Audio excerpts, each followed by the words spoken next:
खोलो अंदर का। भगवान शिव की कृपा से नित्य प्रति धीरे धीरे धीरे धीरे अपने गंतव्य की ओर बढ़ रही है।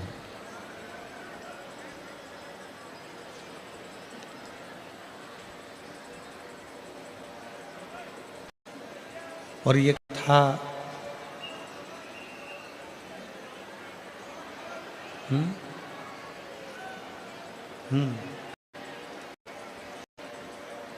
ये कथा केवल कथा नहीं है, व्यक्ति के जीवन की व्यथा को शिव तक पहुंचाने का एक क्रम है। भगवान शंकर तक ये स्पीकर नहीं चल रहा है। भगवान शिव तक पहुंचाने का एक क्रम ये कथा करती है। पंचम दिवस की कथा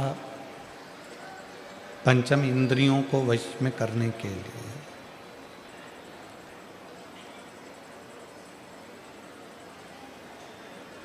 हमारी जो इंद्रियां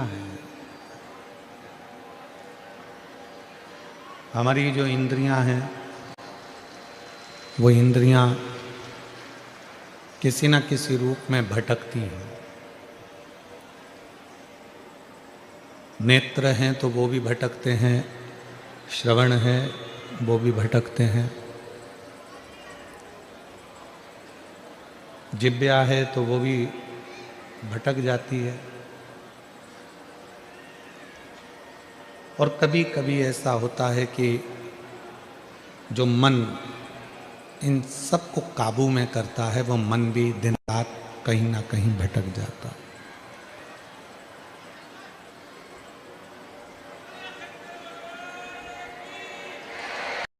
आवाज नहीं आ रही है भाई।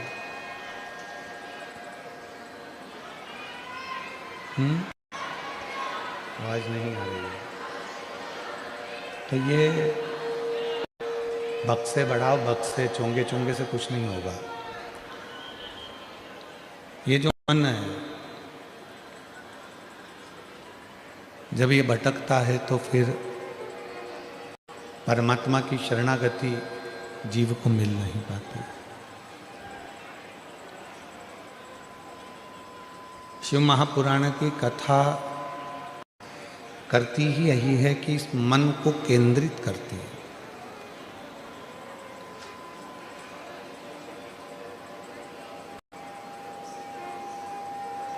मन को खींचना कैसे है, मन को खींचकर परमात्मा तक लेकर कैसे जाना है।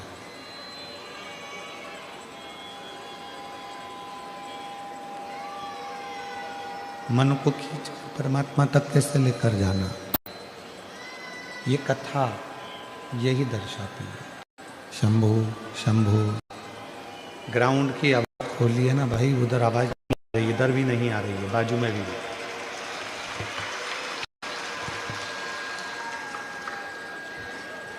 शिव कथा मन को केंद्रित करने का प्रयास करती है।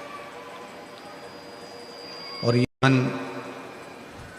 केंद्रित कब होगा, जब हम अपने चित्त को, अपनी वृत्ति को, अपने मन को भगवान शिव की शरणागति की ओर लेकर जाएं। जब तक हम इस मन को भगवान शिव तक लेकर नहीं जाते, तब तक ये मन यहाँ वहाँ डोलता रहता है, भटकता रहता है।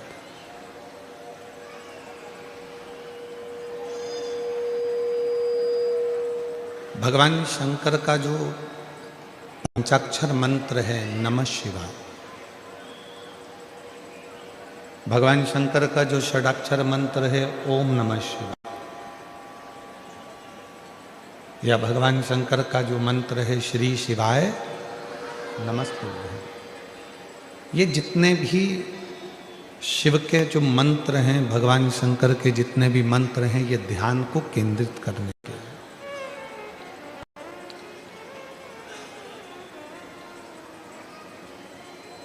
इसलिए शिव महापुराण में 3 उम्र ऐसी बताई है जिन उम्र में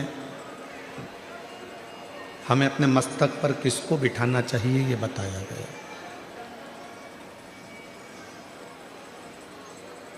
महापुराण में 3 उम्र ऐसी बता दी गई है जिन उम्र में हमको अपने मस्तक पर किसको बिठाना है, किसको अपने मस्तक पर धारण करना है, ये बताया गया।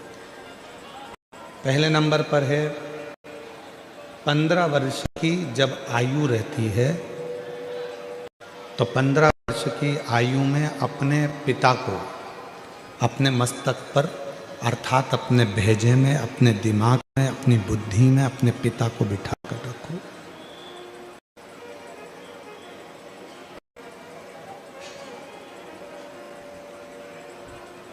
पंद्रह वर्ष की आयु में जब पिता 15 वर्ष की आयु में जब पिता हमारी बुद्धि में होंगे, हमारे मस्तक पर होंगे, हमारी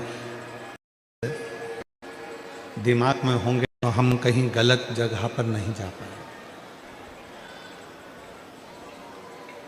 एक 15 वर्ष की आयु ऐसी आयु होती है जिसमें बच्चे भटक जाते हैं, बेटा बेटियां मार्ग से भटकने का प्रयास करते। और जिस बेटा बेटी के दिमाग में, बुद्धि में, मस्तक पर पिताजी बैठे होते हैं, अर्थात उसको ये मालूम होता है कि मेरे पिताजी का मान है, सम्मान है, इज्जत है। अगर गलत जगह पर जाऊंगा तो मेरे पिता का मान घट जाएगा। मैं गलत चीज खाऊंगा तो लोग मेरे पिताजी को क्या कहेंगे। मैं गलत जगह पर खड़ा रहूंगा तो लोग मेरे पिताजी को क्या कहेंगे। 15 वर्ष की आयु में पिता को अपने मस्तक पर बिठा लो, अर्थात अपनी बुद्धि में बिठा लो कि मुझे मेरे पिता की मर्यादा का ध्यान रखना है और अपने पथ को भ्रष्ट नहीं होने देना है, मार्ग को विभाजित करना है।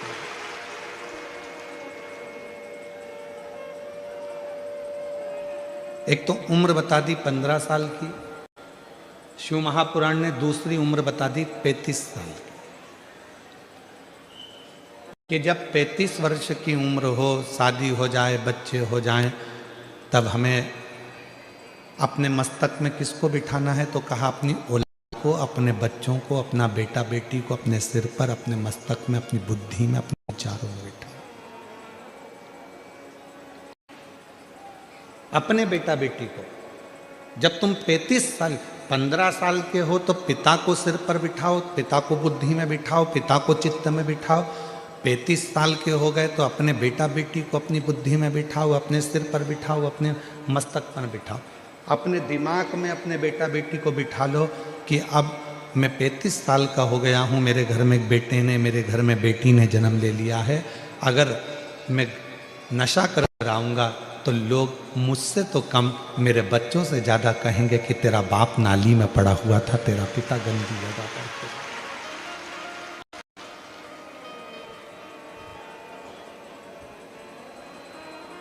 अपने बेटा बेटी को अपनी बुद्धि में बिठाओ कि लोग मुझे कम कहेंगे, मेरे बेटा बेटी को ज़्यादा कहेंगे कि तेरा पिता पागल है, रोड के किनारे पड़ा रहता है, नशा करता है, गलत काम करता है, तेरा बाप ऐसा है, तेरा पिता ऐसा है। तो 15 वर्ष की उम्र में पिता को अपनी बुद्धि में बिठा लो, 35 वर्ष की उम्र में अपने बच्चों को अपनी बुद्धि में बिठा लो, और जब तुम्हारी उम्र फिर 55 वर्ष की हो, 65 वर्ष की हो, 75 वर्ष की हो, तो अपने गुरु को अपनी बुद्धि में बिठा लो कि अगर मैं इस अवस्था में गलत कार्य करूंगा तो मेरे गुरु को कैसे मुख दिखाऊंगा।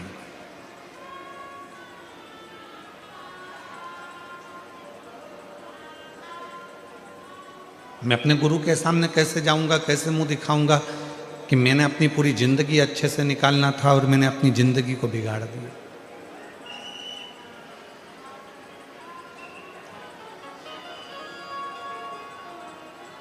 और मत बुरे कर्म कर बंदे वरना पछताएगा, भगवान की आंखों से तू बच नहीं पाएगा। तू बच नहीं पाएगा। अरे ओ अज्ञानी मत कर नादानी। अरे ओ अज्ञानी मत कर नादानी। तेरे कर्म का फल भी तू ही पाएगा। जैसा किया तूने तेरे आगे आएगा। मत बुरे कर्म कर बंदे वरना पछताएगा। भगवान की आँखों से तू बच नहीं पाएगा। तू बच नहीं पाएगा। अपनी जिंदगी में, अपने जीवन में आप कितना श्रेष्ठ कर्म कर रहे हैं, तो शिव पुराण कह रही है कि 15 वर्ष की आयु में पिता को दिमाग में बिठा कर रखना, 35 वर्ष की आयु में अपने बच्चों को दिमाग में बिठा कर रखना, और 55, 65, 75 की आयु में आप अपने गुरु को अपने दिमाग में बिठा कर रखना, तो कभी गलत मार्ग पर नहीं जाओगे, कभी गलत मार्ग पर नहीं पहुंचोगे। जिसके बचपन में पिता उसकी बुद्धि में बैठा रहता है, तो बेटा हो चाहे बेटी हो, वो कभी गलत मार्ग पर नहीं जाते। बेटी को भान रहता है मेरे पापा क्या कहेंगे, उनकी पूरी इज्जत है संसार में, मेरे मोहल्ले में, मेरी कॉलोनी में, मेरी सोसाइटी में, मेरे पूरे, उनका कितना मान है, उनका कितना सम्मान है, उनकी कितनी इज्जत है। अगर मैं गलत काम करूंगी या मैं गलत काम करूंगा तो उनका क्या मान रहेगा, उनकी क्या इज्जत रहेगी, उनका क्या भाव रहेगा।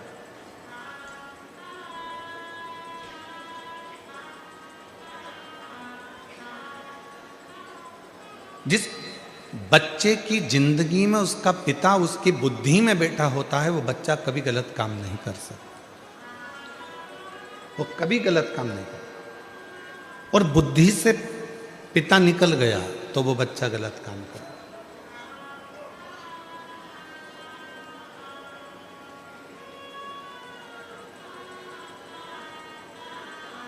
शिव महापुराण की कथा में भगवान गणेश जी का पवित्र चरित्र आता है।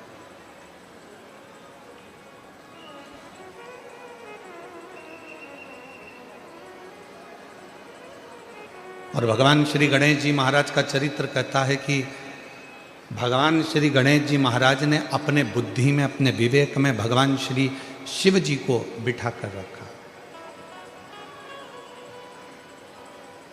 दुनिया के लोग कहते हैं कि बुद्धि के देवता भगवान श्री गणेश जी महाराज हैं। कौन है?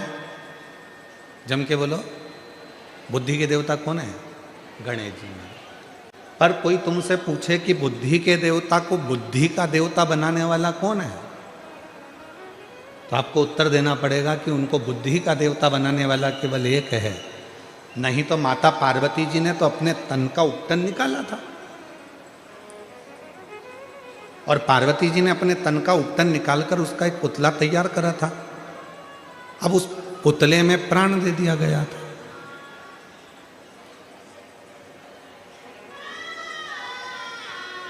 जब उस पुतले में प्राण आ गए, हम आपसे पूछें, जितने भी सूरत की मेरी जीजियाँ बैठी हैं, मेरे जीजा बैठे हैं, मेरे माता पिता बैठे हैं, मेरे बुजुर्ग माँ बाप बैठे हैं, और जितने मेरे बहन भाई बैठे हैं, आपसे बेटी बेटाओं से पूछें कि तन का आप में से कितने लोग हैं जो अपने तन का उपटन निकालते होंगे और उसको संभाल के रखते होंगे? कोई नहीं।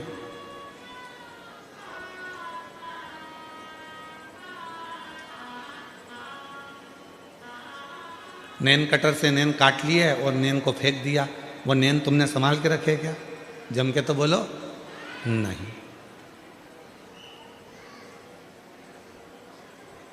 कटिंग करवाई, कटे हुए बाल फेंक दिए, उसको संभाल के रखा क्या? नहीं। तन में से मेल निकाला, उस मेल को निकाल कर फेंक दिया, उस मेल को संभाल कर रखा क्या? नहीं, कोई नहीं रखता।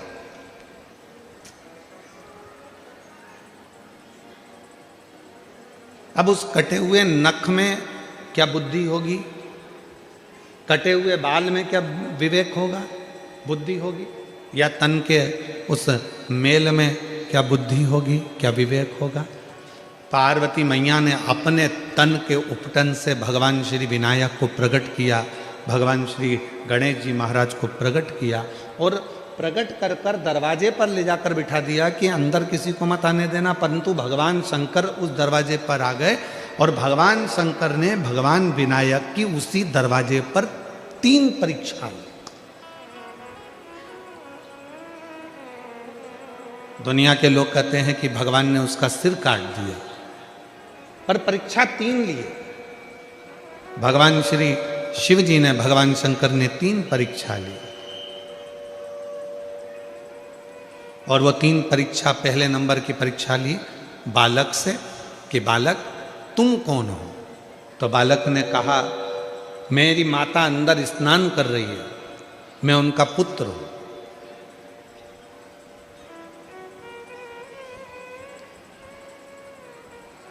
बालक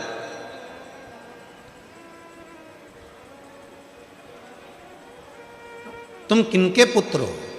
मेरी माता अंदर स्नान कर रही है, मैं उनका पुत्र हूं। शंकर भगवान समझ गए कि पार्वती मैया ने भले इस बालक को प्रकट करा पर इसमें बुद्धि नहीं है, इसमें विवेक नहीं है, ये अपनी माता का नाम भी नहीं बता पा रहे।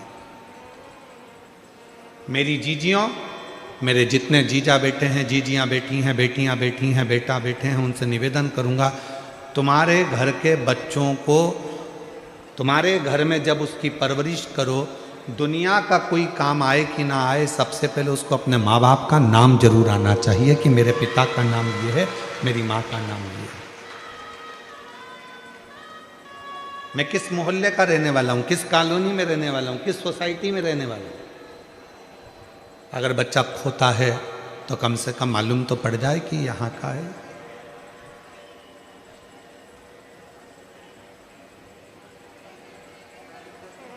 शिव जी समझ गए बुद्धि की कमी है। दूसरे नंबर पर भगवान शंकर ने परीक्षा ली और कहा कि मुझे अंदर जाने दो, और बालक ने उद्दंडता करना प्रारंभ कर दी।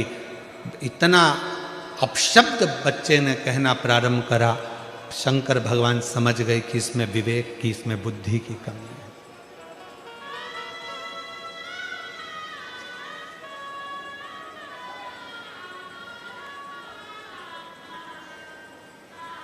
मेहमान आए और बच्चों ने झुककर प्रणाम किया तो समझ लेना कि वो बच्चा पहचान में आ जाता है कि इसके घर के संस्कार अच्छे हैं, इसके माँ बाप अच्छे हैं, इसके दादा दादी अच्छे हैं। कोई आया तो इन्होंने प्रणाम किया। संस्कार। और कई घरों में माँ बाप बच्चे का हाथ पकड़ते हैं, बड़े हो गए बच्चे तो भी हाथ पकड़ के झुक जा, गुरुजी हैं, प्रणाम कर ले, नमन कर ले, धोख लगा ले, लगाते ही।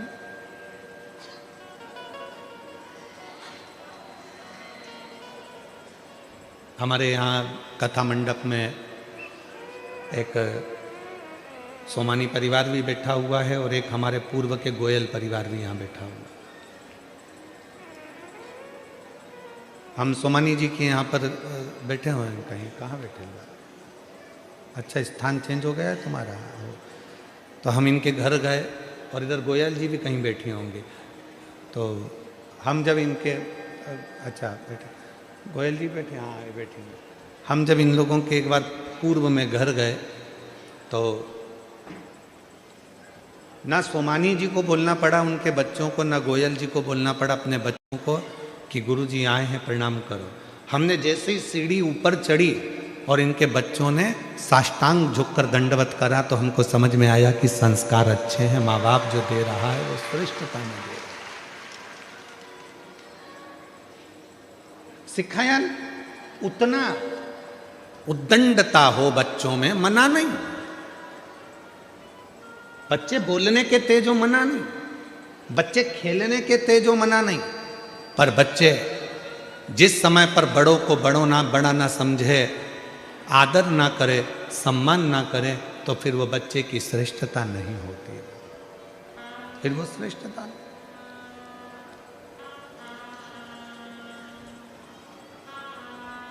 शिव जी जान गए ये उद्दंडता कर रहा है, अपशब्द कह रहा है, तो शिव जी समझ गए कि इसमें बुद्धि नहीं है। 3 परीक्षा मेरे भोले बाबा ने 3 परीक्षा ली और तीनों परीक्षा में विनायक जिस समय पर उपटन से जो पुतला बना था 3 परीक्षा में मेरे शंकर भगवान ने उसको देख लिया। पहले नंबर पर अपनी माता का नाम नहीं बता पाया, दूसरे नंबर पर उद्दंडता में शिवजी को अपशब्द कह दिया, और तीसरे नंबर पर भगवान शंकर ने जैसे ही शस्त्र उठाया मारने के लिए तो उसने भी अपना शस्त्र उठा लिया शिवजी को मारने के लिए। समझ नहीं पाया कि ये उम्र में बड़े हैं।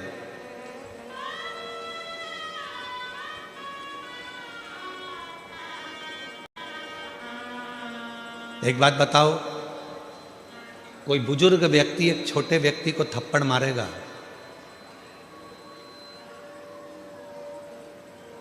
तो कोई दिक्कत है क्या? जम के बताओ। नहीं। पर कोई छोटा 8th क्लास में पढ़ रहा है, 6th क्लास में पढ़ रहा है, 7th क्लास में पढ़ रहा है, 9th क्लास में पढ़ रहा है, 10th क्लास में पढ़ रहा है, और कोई 72 साल का कोई बुजुर्ग व्यक्ति है और उससे झगड़ा हो जाए और वो 10th क्लास का बच्चा वो 72 वर्ष की आयु वाले व्यक्ति के मुख पर थप्पड़ मारे तो दुनिया भी कहेगी कि ये घर के संस्कार है। भले वो चिल्ला रहा था, डांट रहा था, अपशब्द कह रहा था, ताने दे रहा था, गाली दे रहा था, आड़ा टेढ़ा कह रहा था, पर तू तो छोटा था ना, तेरी तो बुद्धि में ये बात रहना थी, तुम्हें तो विवेक आना था, तुम तो छोटे थे ना। क्षमा मांग लेते, वो डांट भी देते, मार भी देते, लड़ाई भी कर लेते, कुछ कह भी देते तो चल जाता, पर तुम छोटे होकर बड़े पर हाथ उठा रहे हो, ये श्रेष्ठता नहीं। 3 परीक्षा, 3 परीक्षा, और वो 3 परीक्षा जो ली गई, वो 3 परीक्षा में बालक फेल होता चला गया, तीनों परीक्षा में फेल।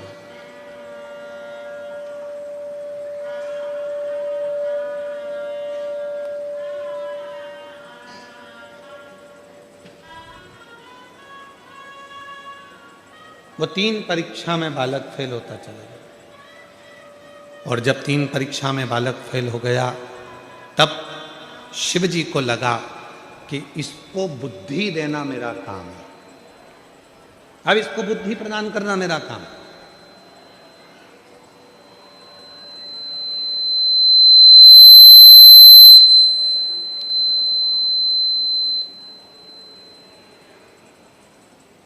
अब इसको बुद्धि देना पड़ेगा मुझे, अब बुद्धि प्रदान करना पड़ेगा मुझे।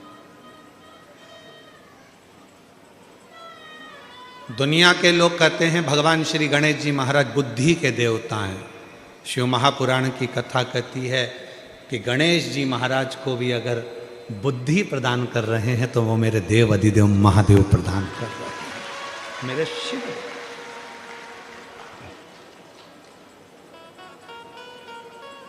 मेरी जीजियों, मेरे जीजाओं, मेरी बेटियों, बेटाओं, मेरी बुजुर्ग माँ बाप, याद रखना, शंकर जी के मंदिर में अगर तुम्हारा बच्चा बाल्य अवस्था से 1 लोटा जल लेकर शंकर जी के मंदिर में जल चढ़ाने जा रहा है, तुम्हारे बच्चे में अगर विवेक भी नहीं है, बुद्धि भी नहीं है, तो एक ना एक दिन जल चढ़ाते चढ़ाते मेरे शंकर भगवान उसको इतना विवेकी, इतना बुद्धि वाला बना देंगे कि वो दुनिया में आगे बढ़ता चलेगा।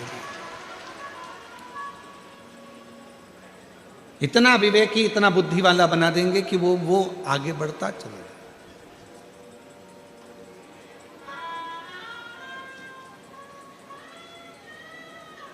इतना विवेकी, इतना बुद्धि। अब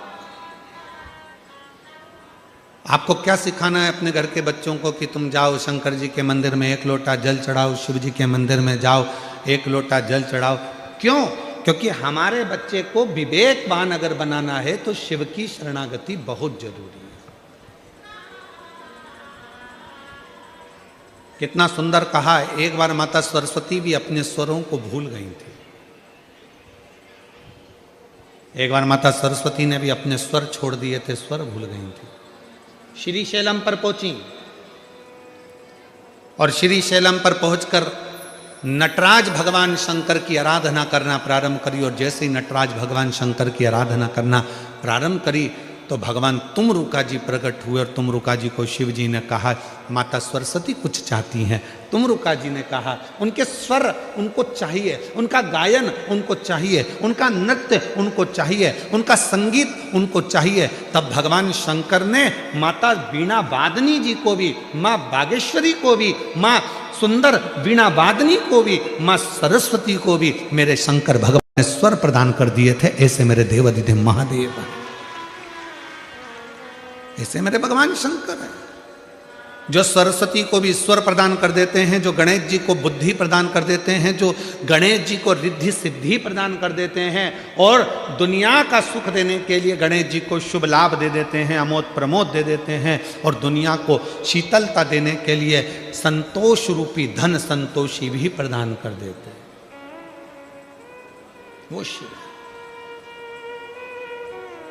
एक प्रसंग और मिलता है बुद्धि का। शिव महापुराण में एक प्रसंग बुद्धि का और मिलता है, बड़ा सुंदर प्रसंग है। एक संत ने, जो शंकर जी की आराधना करने वाले थे, साधना करने वाले थे, ऐसे एक संत ने संकल्प ले लिया था 1 वर्ष तक झूठ नहीं बोलूंगा, सत्य पर चलूंगा।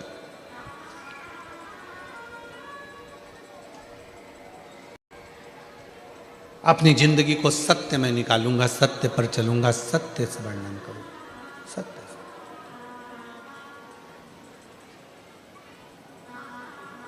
और तपस्वी संत बैठ गए तब साधना करने के लिए, साधना में डूब गए तपस्वी से।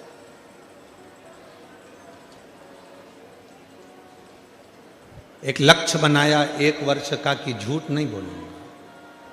हम आप लोगों से भी निवेदन करते हैं कि आप शिव जी को मानने वाले जितने भी शंकर जी के भक्त हैं उनसे निवेदन है, पूरे साल आप सत्य नहीं बोल सकते, 6 महीना सत्य नहीं बोल सकते, 3 महीना सत्य नहीं बोल सकते, तो हमारा तो निवेदन है 12 महीने में 12 शिवरात्रि आती है, उस शिवरात्रि के दिन भले आप व्रत करें चाहे ना करें, एक व्रत धारण कर लो कि आज के दिन मैं झूठ नहीं बोलूंगा, सुबह से शाम तक मैं केवल सत्य ही बोलूंगा।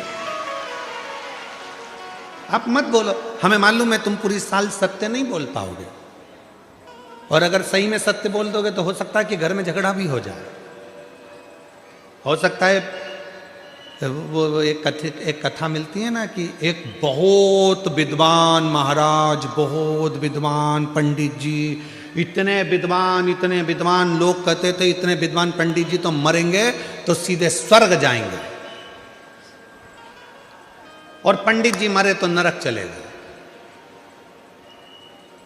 अब इतने विद्वान पंडित जी जब नरक गए तो नरक में मोहल्ले के लोग भी गए बहुत सारे, तो उन्होंने पूछ लिया क्यों पंडित जी, तुम तो इतनी बड़ी सोसाइटी में रहते थे, तब भजन करते थे, तब प्रवचन करते थे, इतनी कथा कहते थे, और तुम मरने के बाद में नरक आ गए, तुम्हें तो स्वर्ग जाना था, आखिर तुम नरक क्यों आए? पंडित जी बोले मेरी ओर नहीं आया, मेरी पत्नी के कारण नरक आया।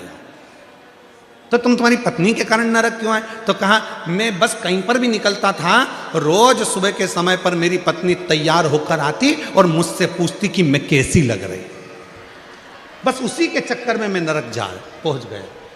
तो तुम उसके चक्कर में नरक कैसे पहुंच गए? तुम मेरे को रोज सुबह से मेरी पत्नी पूछती मैं कैसी लगती हूँ, और मुझे बोलना पड़ता था तू बहुत अच्छी लगती है।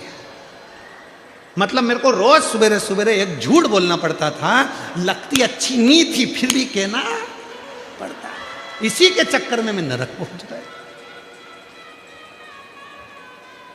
बस वो एक चक्कर था। तो मेरी जीजियों, आप लोगों से भी निवेदन है, मेरे जीजा जी से रोज मत पूछा करो कि मैं कैसी लग रही हूँ, वो बापड़ा तुम्हारे चक्कर में स्वर्ग की जगह नरक पड़ी जावे, कहा मतलब था मैं कैसी लग? ये मेरी पत्नी के चक्कर में हो। तो कहा तुम पूरा समय अगर सत्य नहीं बोल सकते तो केवल एक दिन ऐसा निकालो कि उस दिन मैं सत्य बोलूंगा, और सत्यम शिवम।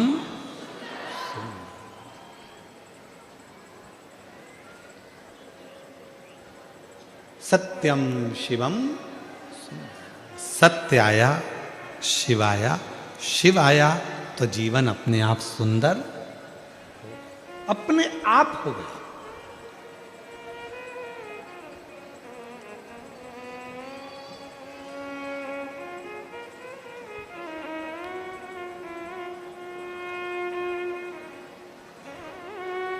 एक हमारे शैलेंद्र भाई बोलते ना, सत्य ही शिव है, शिव ही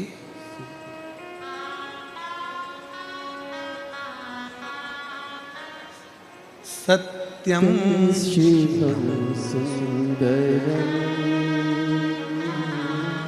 सत्यम शिवं सुंदरम।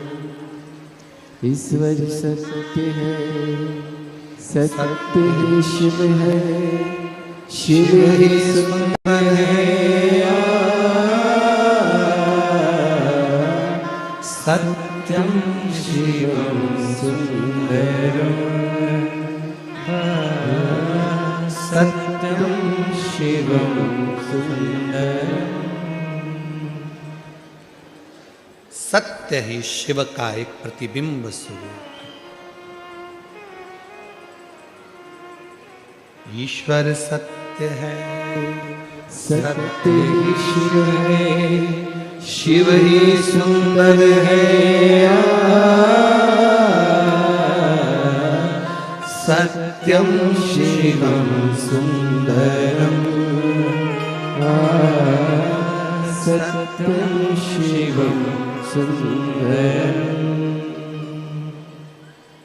यही सत्य को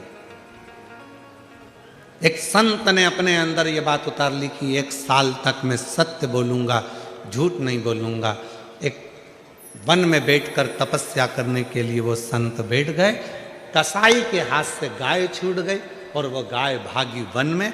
संत बैठे थे, कसाई दौड़कर पहुंचा, संत से पूछा, क्यों बाबा, यहां से गाय निकली थी, तुमने देखी? अब संत चक्कर में पड़ गए। अगर बोल दूं कि गाय देखी है तो कसाई गाय को पकड़ेगा और काट देगा तो गौ हत्या माथे चढ़ जाएगी, और अगर झूठ बोलता हूं तो मेरा साल भर का व्रत बेकार हो जाता। अगर झूठ बोलता हूं तो मेरा वर्ष भर का व्रत बेकार हो जाता।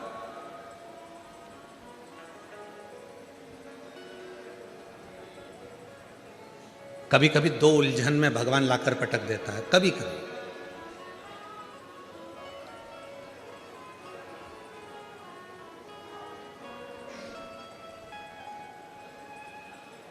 और वो 2 उलझन में परमात्मा ने लाकर छोड़ दिया सत्य के साथ।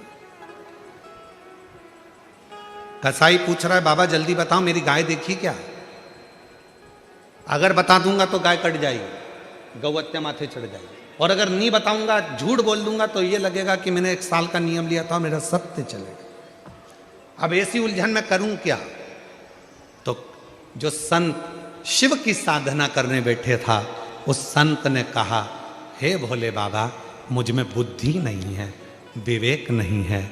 जैसे आपने गणेश जी को बुद्धि का देवता बनाया, आज थोड़ी देर के लिए मुझे बुद्धि प्रदान करो, जिससे मेरा मार्ग प्रशस्त हो सके और मेरा सत्य भी रह जाए और गौ माता भी रह जाए और ये जीवन भी श्रेष्ठ बन जाए। ऐसी मेरी बुद्धि कर दीजिए। और जिस समय पर आप उलझन में फंसे, जिस समय पर आपका विवेक काम ना करे, जिस समय आपको लगे कि मैं बहुत बड़ी उलझन में फंस गया हूं, अब मेरे पास में निर्णय नहीं हो पा रहा, उस समय पर थोड़ी देर शंकर भगवान के मंदिर में जाकर बैठना, और अगर मंदिर ना जा सको तो अपने घर में बैठना और श्री शिवाय नमस्तुभ्यम का उच्चारण करना, नमः शिवाय का उच्चारण करना, ओम नाद करना और ओम नमः शिवाय का उच्चारण करना। थोड़ी देर गहरी सांस लेकर ओम नमः शिवाय का उच्चारण करना। जब प्रारंभ करेंगे, नेत्र बंद रहेंगे, भुकुटी तनी रहेगी, उस समय पर शिव स्वयं तुम्हारी बुद्धि में आकर विराजमान हो जाएगा। स्वयं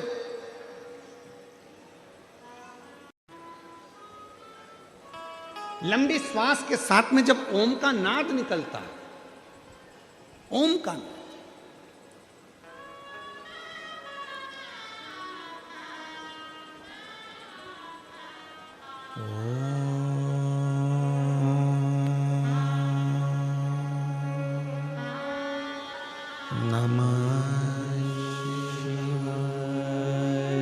जितने भी बैठे हैं सावधान मुद्रा में बैठकर 5 बार ओम का लंबा स्वर और नमः शिवाय का स्मरण कर कर देखिएगा। नेत्र थोड़े से बंद रहेंगे, भुकुटी में आपका ध्यान रहेगा, मस्तक के केंद्र बिंदु ब्रह्मांड में आपकी बुद्धि जाएगी और आप शिव से ये आह्वान करेंगे कि मुझे अच्छी बुद्धि, अच्छा विवेक दीजिए, मुझे ऐसा बुद्धि और ऐसा विवेक दीजिए कि जिंदगी में मैं कभी धोखा ना खाऊं, किसी के दरवाजे पर जाकर मुझे मांगने की जरूरत ना पड़े, जो मिले तेरे दरवाजे से मिले। शिव तेरे साक्षीकरण मेरे ब्रह्मांड के केंद्र बिंदु में हो, ऐसा स्मरण कर कर सावधान मुद्रा में ओम का लंबा नाद, साथ में नमः शिवाय का स्मरण।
दोनों हाथों को नेत्रों पर लगाइए और ब्रह्मांड को अपने मस्तक के बीच में अपने हाथ का स्पर्श करिए।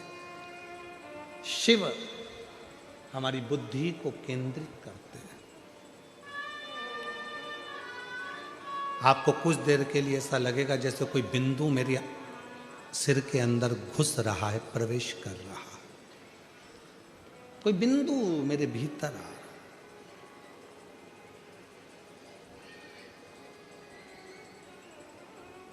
1 वर्ष का नियम लिया है सत्य बोलने का और ये सामने उलझन आकर खड़ी हो गई। इस उलझन को सुलझाऊं कैसे? तो तुम्ही ने दर्द दिया है, तुम्ही दवा देना। तुमने दिया है, ये उलझन भी तुमने लाकर खड़ी है। सत्य बोलूंगा तो गाय कट जाएगी और नहीं बोलूंगा तो मेरा व्रत टूट जाएगा। अब ये निर्णय तुम्हारा है तो उत्तर भी तुम्हें देना पड़ेगा। तब मेरे भगवान शंकर भोकुटी में आकर बैठ गए और जिह्वा से बोलना प्रारंभ कर दिया। जब तुम शिव को बुलाते हो, शिव को पुकारते हो, तो निर्णय तुम्हारा नहीं होता, फिर निर्णय शंकर करना प्रारंभ कर देते हैं अपनी वाणी। अब शिव ने निर्णय कैसा दिया? कसाई पूछ रहा है, बाबा जल्दी बोलो मेरी गाय दूर चली जाएगी, जल्दी बोलो मुझे मेरी गाय पकड़ना है। बाबा सत्य बोलना, बिल्कुल सही बताना, क्या तुमने गाय को देखा है? तो बाबा बोले, नेत्र देखते हैं पर बोलते नहीं है। नेत्र देखते हैं पर बोलते नहीं है, और जिह्वा देखती नहीं है, बोलती है। तो निर्णय मैं कैसे दे सकता हूं? नेत्र ने देखा, वो बोलेगा नहीं, और जिह्वा देखी ही नहीं तो बोले क्या? खा। उस कसाई ने कहा ये तो बाबा पागल है, न जाना कहाँ कहाँ की बात कर रहा है। उसने छोड़ा और गाय ढूंढने चला गया। संत ने हाथ जोड़कर बाबा से कहा, धन्यवाद निर्णय देने के लिए, बहुत सुंदर निर्णय आपने दे दिया। नेत्र देखा है पर बोलता नहीं है।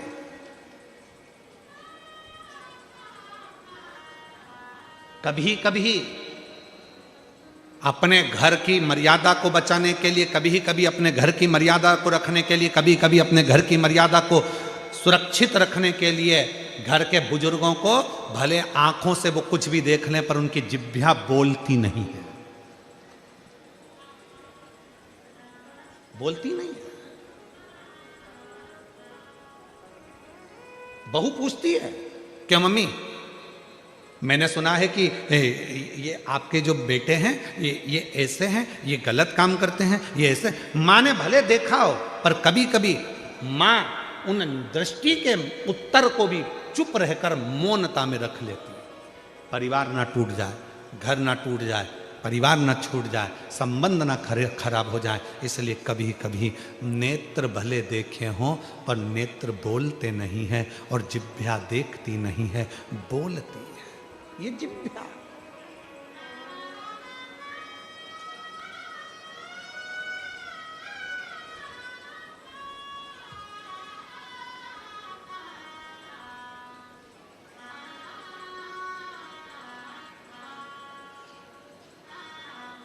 तुम्हारे यहां लड़ाई में बंदूक चलती है?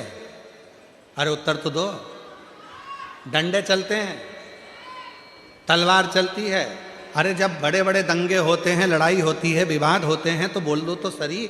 जूता चलता है, चप्पल चलती है, घूसे चलते हैं। अरे बोलो तो जम के।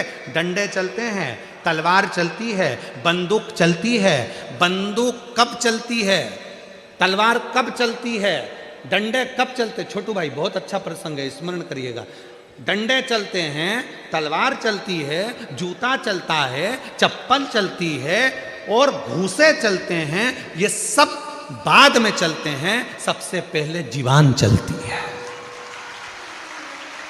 अगर ये जीवान नहीं चले तो तलवार भी नहीं चले, घूसा भी नहीं चले, जूते भी नहीं चले, चप्पल भी नहीं चले, बंदूक भी नहीं चले, और तलवार भी नहीं चले। अगर ये जीवान नहीं चले तो सबसे पहले चलती है जीवान, और जीवान चलती है तब जीवान की लड़ाई इतनी बढ़ जाती है कि आखिरी में तलवार चलती है, फिर बंदूक चलती है, फिर फरसे चलते हैं, जूता चलता है, चप्पल चलता है, घूसे चलते हैं। कब चलते हैं? जब जीवान चलती है। इसलिए निवेदन है, ये सब अपने जगह पर रखे कि रखे रहेंगे, एक भी नहीं चलेगा अगर तुम्हारी जीवान ना चले तो। जीवान को कंट्रोल में रखो, जीवान कंट्रोल।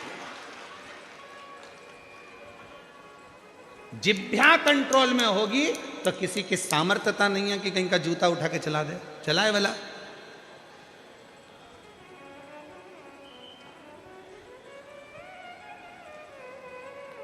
पंडाल में बैठने की जगह तो तुमको मिल जाए, मना ही नहीं है बैठने की जगह बिल्कुल मिले, पर तुम आते से जो सिर पे पल्लू मल्लू लेके और अकड़ वकड़ दिखा, हट रही कि नहीं हट रही? मैं तो यहीं बैठूंगी, जा। और सिर पे पल्लू लेके झगड़ा कर ले। उसका सामान उठाया, वहां पटक दिया, उसने वहां उठाया, वहां पटक दिया, और जगह बनाकर बैठने की तैयारी करी। जीवान चली थी सबसे पहले, हट रही कि नहीं हट रही? जीवान चली। और अगर वही जीवान बड़े प्रेम से, काकी तुम्हारे लिए घर से मैं खिचड़ी बना के लाई हूँ, थेपला बना के लाई हूँ। सीवर वाला महाराज कहता है कि घर से कुछ ना कुछ लेकर आओ, मुंह झूठा करा। थेपला लाई हूँ, मन है तुम्हें खिला दूँ, थोड़ी सी जगह दोगी क्या? हाँ आजा, बैठ जा, बाजू बैठ। और दोनों ने थेपला में अपना निकाला और खा खुआ के अब कहाँ जा रहे? तो मैं कथा सुन लूँगी। अरे बैठ जाना, कौन मना कर रहा? तुम्हें थेपला और फाफड़ा तो इतना कमाल करता है कि लोचे की तो जरूरत ही नहीं पड़ती, इतना काम कर जा। अब तुम प्रेम की भाषा, प्रेम की भाषा।